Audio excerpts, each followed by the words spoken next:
The moment you stop chasing a narcissist, something terrifying happens. Not to you, but to them. And understanding exactly what that is will change everything you thought you knew about why you kept running. Right now, before we go any deeper into this, if you have ever felt confused, exhausted, or emotionally hollowed out by someone who seemed to need your attention like oxygen, but treated you like a burden, this channel is where your clarity begins. Subscribe right now. Hit that button because what you are about to understand will not just explain the past, it will liberate you from repeating it. Subscribe because every video here is a step toward the version of yourself that no longer gets lost in someone else's psychological hunger. Now, let us go in. There is a dynamic that plays out in millions of relationships every single day, and most people inside it do not have the language to name what is happening to them. They only feel it. They feel the pull, the inexplicable need to keep reaching out, to keep trying, to keep proving their worth to someone who moves the finish line every single time they get close. And the more they chase, the more distant the other person becomes. But the moment they stop, something shifts. The person who is cold becomes warm. The person who is unavailable suddenly appears. The person who ignored their messages now cannot stop sending them. And the person who is chasing stands there confused, wondering if they imagined everything, wondering if this sudden softness means something has changed. It does not. And you need to understand why. Not just emotionally, but psychologically, structurally, and with the kind of clarity that does not dissolve the next time they come back. Narcissistic personality structure, at its clinical core, is built on a fundamental deficit. Not a deficit of love in the way people casually describe it, but a deficit of what psychologists call object constancy. This is the internal capacity to hold a stable, positive sense of self that does not depend on constant external input.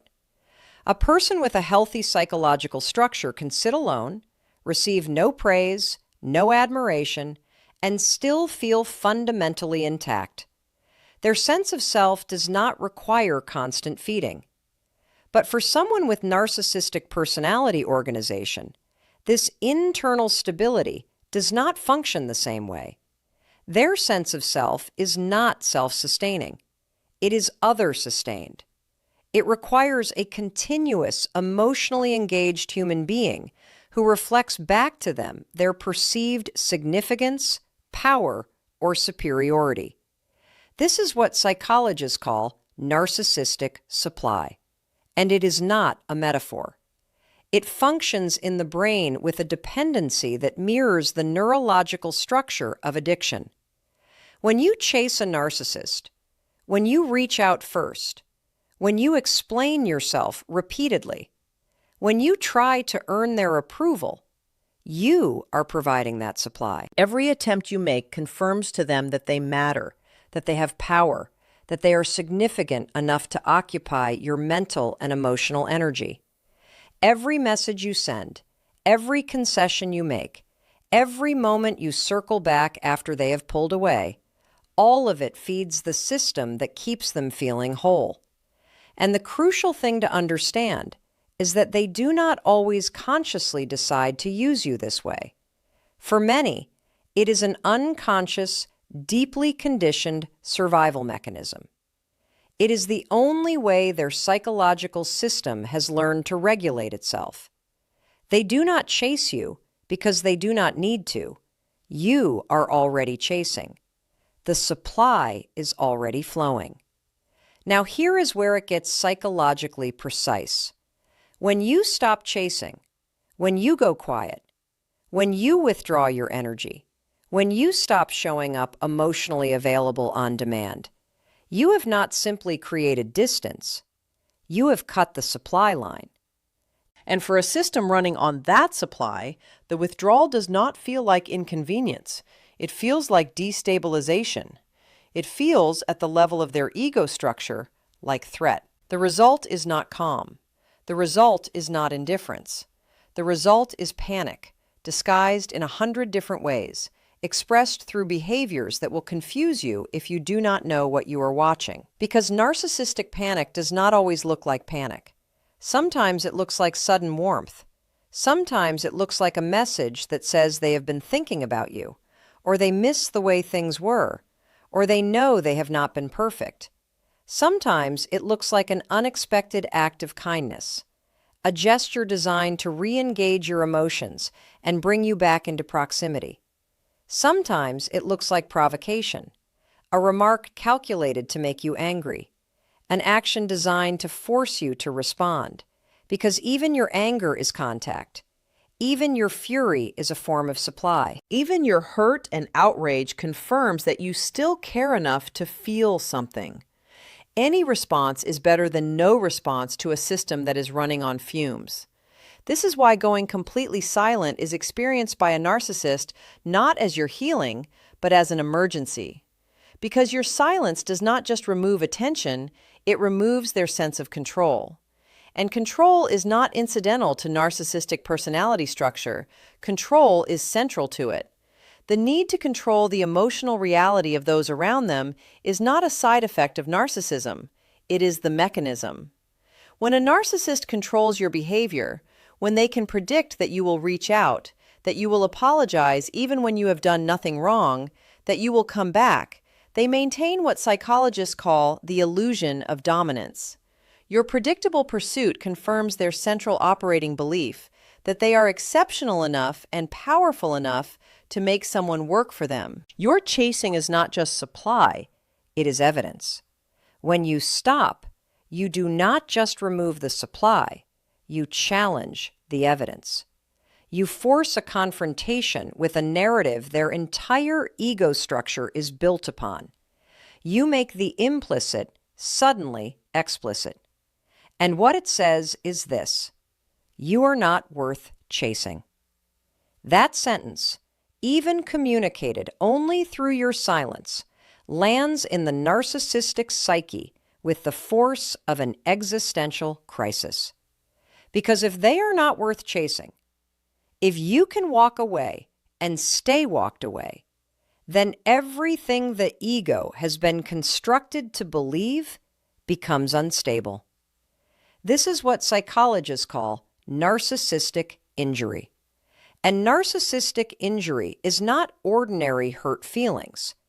It is a wound to the foundational architecture of how a person experiences themselves in relation to the world. It is a rupture in the self-concept that the ego cannot metabolize without either an external repair, which means getting you back, or an internal defensive response, which means devaluing you to neutralize the threat you now represent. This is why you will often see two simultaneous responses. On one hand, they will attempt to re-engage you, to restore the supply and re-establish control. On the other hand, they will tell anyone who will listen that you were never that important anyway, that you are the one with the problem, that they moved on before you even left. These two responses appear contradictory, but they are not. They are both expressions of the same underlying crisis. The hoovering is the ego's attempt to repair by recovering what was lost. The devaluation is the ego's attempt to repair by pretending the loss did not matter. Both are defense mechanisms against the same unbearable reality, that you chose yourself over them, and they did not see it coming. The thing they fear most, the thing that sends the entire system into emergency mode, is not your anger, not your confrontation, not your pain. It is your peace. Your peace makes their manipulation irrelevant. It invalidates their power structure without you having to say a single word.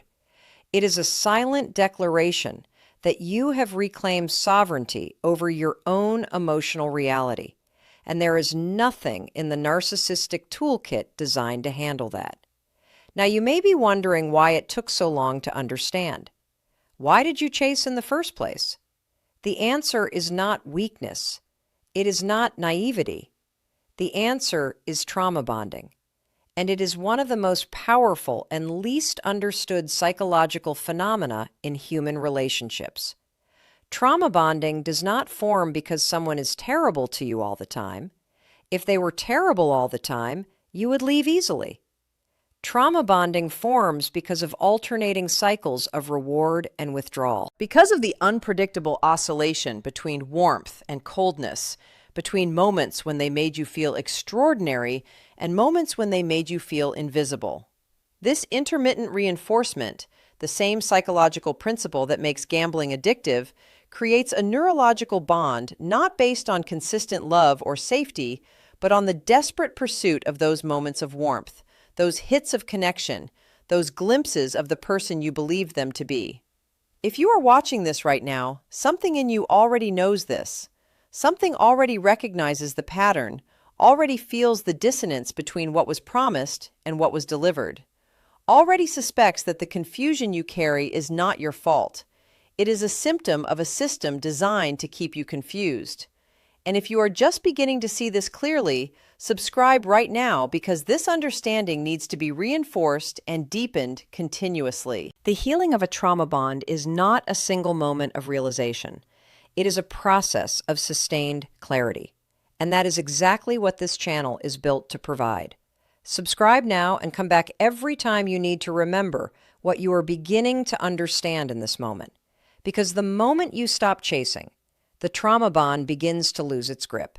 Not immediately, not without pain, not without the overwhelming urge to reach back out one more time. That urge is not love, even though it feels like love. It is the neurological echo of the bond, the conditioned response of a nervous system trained to seek resolution in the very source of the wound. The body remembers the reward phase. The body wants to return to it. But the mind, once it is clear, knows that the reward was never reliable. It was always conditioned on your compliance, your availability, your willingness to make yourself smaller so that they could feel larger. At some level, the chasing was about you trying to prove something to yourself, trying to prove that you are lovable enough, worthy enough, patient enough to earn consistent love from someone who is not capable of giving it consistently. Every time you went back, every time you tried again, you were not really trying to fix the relationship. You were trying to resolve an internal question about your own worth. And they, with their conditional validation and hot and cold dynamics, activated that old wound perfectly. This is not a flaw in you. This is a convergence of psychological patterns. Their need to be chased met your learned need to prove your worth. And those two patterns locked together in a way that felt like intensity, like passion, like depth, when what actually was, at the structural level, was a mutual reinforcement of wounds. Understanding this is not about blame. It is about precision. It is about seeing the mechanism clearly so that you can choose differently, not out of anger, but out of knowledge. Let us talk about what hoovering looks like in precise behavioral terms, because it is important that you recognize it without romanticizing it. Hoovering is any behavior designed to reestablish contact and restore supply after you have withdrawn your attention. Sometimes it is as subtle as a comment on something you posted after weeks of silence. Sometimes it is a text referencing something only the two of you would know, designed to trigger nostalgia and create an emotional opening. Sometimes it is a crisis, a sudden emergency, a vulnerability that positions them as needing you because they know your empathy is one of the most reliable levers they have. Narcissists, not through deliberate planning in most cases, but through years of learned behavioral patterns, develop an acute understanding of what moves the people in their lives. They know your empathy points. They know what makes you feel guilty, responsible, and like walking away would make you a bad person. When you withdraw your supply, they deploy exactly the knowledge most likely to bring you back. The intimacy of the manipulation is not evidence of love. It is evidence of how carefully they studied you in order to maintain access to what you were providing them. When you hold the boundary, when you see the message and feel the pull and choose not to act on it, that moment is one of the most psychologically significant in the entire arc of recovery. It is the moment the pattern breaks. And what happens inside you in that moment, if you are not prepared for it, can feel like you are doing something wrong. It can feel like cruelty. This confusion between appropriate self-protection and cruelty is one of the most sophisticated byproducts of long-term involvement with a narcissistic person. Extended exposure to narcissistic dynamics compromises a person's ability to trust their own perceptions. Over months or years of being gaslit, of being told their feelings were an overreaction, of being positioned as the difficult one, a person gradually loses confidence in their own emotional read of situations. They start to defer to the narcissist's version of events, even when it does not align with what they experienced. And when they finally try to protect themselves, they carry all that doubt into the very act of self-protection. This is why the single most powerful act in the aftermath of a narcissistic relationship is not confrontation. It is not revenge. It is the sustained, committed choice to trust yourself, to return authority over your own perception, your own experience, your own emotional reality to the only person who was always actually there for it. That person is you. This is not arrogance, this is reclamation. From that foundation, boundaries stop feeling like aggression and start feeling like architecture. They become the structure within which you live as yourself, rather than as an extension of someone else's ego needs. The most powerful boundary is one that exists in your behavior. In the consistent, calm pattern of not accepting what is not acceptable, not engaging with what does not serve your dignity, not allowing access to those who have demonstrated they will use that access against you. You are allowed to be the primary object of your own care. You are allowed to treat your own emotional stability as something worth protecting. You are allowed to prioritize your peace over someone else's comfort with accessing you on their terms. This is not selfishness. This is basic psychological health. And it was likely the first thing the narcissistic dynamic asked you to surrender. Their panic at your absence reveals something critical about you. It reveals that you had more power in the dynamic than you were ever allowed to feel. The powerlessness was a constructed experience, a necessary illusion, because a person who truly knows their power does not chase. And they needed you to chase. The entire emotional architecture of the dynamic was built to keep you in pursuit, to keep you doubting yourself enough to remain available, because self-doubt is the fuel that keeps the chasing going. And chasing is what keeps the supply flowing. A person who knows their worth does not beg for consistency. A person who knows their worth does not apologize for existing. A person who knows their worth does not mistake someone's panic at losing them for evidence of love. They recognize it for what it is, a system in withdrawal, reaching for the substance it has lost, driven not by connection, but by need. Real love does not require your pursuit to remain present. Real love does not escalate in warmth the moment you distance yourself, only to cool again the moment you return. Real love is not intermittent. Bring your energy home. Every ounce of care you extended into a dynamic that used it, every moment of patience you offered to someone who leveraged it, every act of love you gave into a system that converted it into supply. Bring all of that back and give it to the person who needed it most the entire time. Give it to yourself.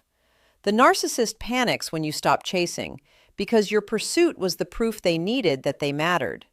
But your peace says something else entirely. It says that their significance in your life is something you get to decide. It says that your energy is yours, not a resource available to anyone who knows how to trigger your insecurities.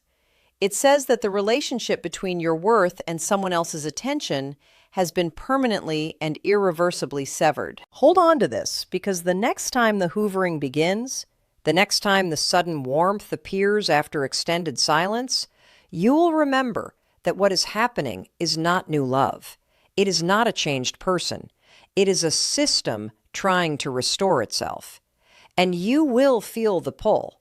And beneath the pull, you will also feel something solid, something that was not there before, something that knows. That knowing is your power. That knowing is what they were always afraid you would find. That knowing is why they worked so hard to keep you in doubt, because doubt was the only thing standing between you and the moment you realized you never needed their validation to begin with. If this is landing somewhere deep inside you, subscribe right now. This channel exists to take you further into this clarity, further into yourself, further into the version of you that cannot be manipulated back into smallness.